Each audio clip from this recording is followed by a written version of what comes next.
இருதய நோய் குணமாகும். இருதய நோயாளிகளுக்கு நல்ல ஒரு மருந்தாக அமைகிறது இந்த செம்பருத்தி பூ இதழ்கள். இருதயம் சம்பந்தமான பிரச்சனையால் அவதிப்படுறவங்க 4-5 செம்பருத்தி பூ இதழ்களை காலை வெறும் வயிற்றில் சாப்பிட்டு வர சில நாட்களிலே நல்ல பலன் கிடைக்கும். அப்படியே சாப்பிட பிடிக்காதவர்கள் இதனை கஷாயமாகவும் அருந்தி வரலாம். 4-5 செம்பருத்தி பூக்களின் இதழ்கள், விதை நீக்கப்பட்ட நெல்லிக்காய் 1, 2 ஈக்கு கருவேப்பிலை, ஒரு சிறு துண்டு இஞ்சி சேர்த்து அரைத்து வடிகட்டி அதனுடன் சிறிது தேன் கலந்து சாப்பிட்டு வர இருதய நோயாளிகளுக்கு ஏற்படக்கூடிய படபடப்பு, இருதய வலி, இரத்த குழாய் அடைப்பு போன்ற பிரச்சனைகள் நீங்கும்.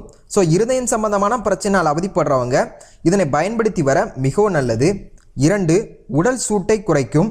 அதிக உடல் உஷ்ணத்தை குறைத்து உடலை குளிர்விக்கும் ஆற்றல் இந்த செம்பருத்தி பூ இதழ்களுக்கு உண்டு. அதிக உடல் உஷ்ணத்தினால் வரக்கூடிய வாய்ப்புண், வயிற்றுப்புண் மற்றும் சிறுநீர் கழிக்கும் போது எரிச்சல், இது போன்ற பிரச்சனையால் அவதிப்படுற